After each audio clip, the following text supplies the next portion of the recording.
സംസ്ഥാനത്ത് ശമ്പളവും പെൻഷനും മുടങ്ങുന്ന പ്രശ്നമില്ലെന്ന മന്ത്രി കെ.എൻ. ബാലഗോപാൽ. കേന്ദ്രം തരേണ്ടതിന്റെ 1/3 പോലും സംസ്ഥാനത്തിന് ലഭിക്കുന്നില്ല.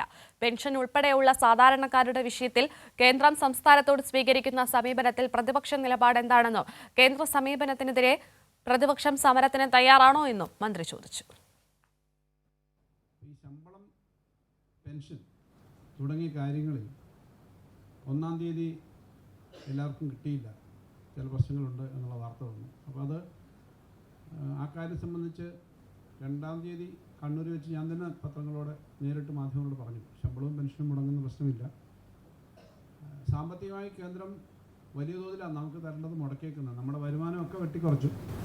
തരേണ്ടതിൻ്റെ നല്ലൊരു ഭാഗം 1/3 കേന്ദ്രത്തിൽ നിന്ന് സംസ്ഥാനത്തിൽ നിന്ന് കിട്ടേണ്ട നികുതി വിഹിതവും സംസ്ഥാനത്തിന് അർഹമായ കാര്യങ്ങൾ വരുന്നില്ല.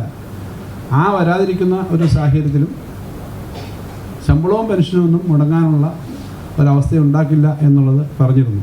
അപ്പോൾ അതിൻ്റെ ഭാഗമായിട്ട് തന്നെ കഴിഞ്ഞ ദിവസം പെൻഷൻ്റെ കുറേ മിക്കവാറും ആളുകൾക്ക് കിട്ടി. പിന്നെ അക്കൗണ്ട് വഴി ഒക്കെയുള്ള പെൻഷൻ്റെ ട്രഷറി അക്കൗണ്ടിൻ്റെയൊക്കെ ചില കാര്യങ്ങളുണ്ടാവും. ഇപ്പോൾ ഇന്നു മുതൽ ആ പ്രശ്നങ്ങൾ പരിഹരിച്ചിട്ട് നമ്മുടെ ട്രഷറിയിൽ നിന്ന് പോകേണ്ട പണം അടുത്ത ദിവസങ്ങളിൽ പോകും. സാധാരണഗതിയിൽ സെറ്റ് ചെയ്യുന്നത് മാസം 1-ാം തീയതി, 2-ാം തീയതി, 3-ാം തീയതി അങ്ങനെയാണ്. അപ്പോൾ ആ തരത്തിൽ പണം ഒരുമിച്ച് ഒറ്റയടിക്കെടുക്കുന്നതിന് ടെക്നിക്കൽ പ്രശ്നങ്ങളുണ്ട്. കഴിഞ്ഞ ദിവസം സാങ്കേതികമായ ചില പ്രശ്നങ്ങളുണ്ടായിരുന്നു എന്നുള്ളതാണ് അന്ന് പറഞ്ഞത്. ആ സാങ്കേതിക പ്രശ്നങ്ങളൊക്കെ ഉണ്ടെങ്കിലും അടുത്ത 2-3 ദിവസമായിട്ടായിരിക്കും ഇത് പോവുക. കാരണം 1, 2, 3 സെറ്റ് ചെയ്തിട്ടുണ്ട്. അപ്പോൾ ഇന്നു മുതൽ ഇവരുടെ അക്കൗണ്ടിൽ വന്നിട്ടൊക്കെ പോകുന്ന തരത്തിലേക്ക് കാര്യങ്ങൾ ബില്ലും എല്ലാം ആയിട്ടുണ്ട്. അതിന് പോകുന്ന സമീപനം ഉണ്ടാവും. ആ പ്രശ്നം ഈ 2-3 ദിവസം കൊണ്ട് അത് പോയി തീരും എന്നുള്ളതിന് ഉറപ്പുണ്ടാക്കിയിട്ടുണ്ട്. ഷീജയുടെ കൂടുതൽ വിശദാംശങ്ങളുമായി. ഷിജ, കേന്ദ്രം കേരളത്തെ സാമ്പത്തികപരമായി ഇങ്ങനെ ഞെരുക്കുമ്പോഴും ഒരു തരത്തിലും ശമ്പളവും പെൻഷനും മുടങ്ങില്ല എന്ന് ധനമന്ത്രി ഉറപ്പു നൽകുന്നു. എന്തൊക്കെയാണ് മന്ത്രി പറഞ്ഞ മറ്റു കാര്യങ്ങൾ?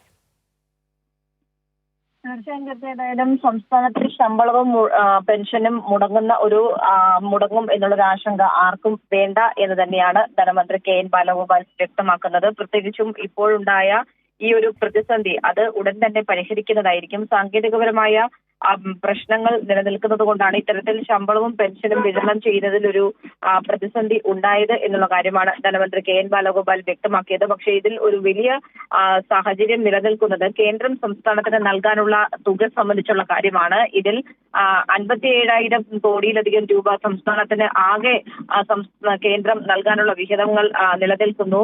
അതിനൊപ്പം തന്നെ നിലവിൽ ഇപ്പോഴത്തെ ഒരു സാഹചര്യത്തിൽ സംസ്ഥാനം അത്തരത്തിലൊരു ഗുരുതര സാഹചര്യത്തിലൂടെ കടന്നു പോകുന്നത് കൊണ്ടാണ് സുപ്രീം കോടതി അടക്കം സമീപിക്കേണ്ടി വന്നത്. പക്ഷെ അപ്പോഴും കേന്ദ്രം പ്രതികാര മനോഭാവമാണ് സ്വീകരിക്കുന്നത്. കേസ് പിൻവലിക്കുകയാണെങ്കിൽ 13,000 കോടി രൂപ നൽകാൻ തയ്യാറാണ് എന്നുള്ളൊരു സമീപനമാണ് നിലവിലിപ്പോൾ കേന്ദ്രം സ്വീകരിച്ചിരിക്കുന്നത്. ആ രീതിയിലുള്ള നടപടികൾ അംഗീകരിക്കാൻ സാധിക്കുന്നതല്ല. അതുകൊണ്ട് തന്നെ നിലവിൽ ഇത്തരത്തിലുള്ള പ്രതിസന്ധികൾ ഉണ്ടെങ്കിൽ പോലും സംസ്ഥാനത്ത് ശമ്പളം മുടങ്ങുന്ന ഒരു സാഹചര്യത്തിലേക്ക് കാര്യങ്ങൾ നീങ്ങുന്നില്ല. നിലവിൽ ഉണ്ടായ പ്രതിസന്ധി അത് 2 ദിവസത്തിനുള്ളിൽ തന്നെ പരിഹരിക്കും എന്നുള്ള കാര്യം തന്നെയാണ് ധനമന്ത്രി വ്യക്തമാക്കിയിട്ടുള്ളത്. ശരി, ഷീജയാണ് വിവരങ്ങൾ നൽകിയത്.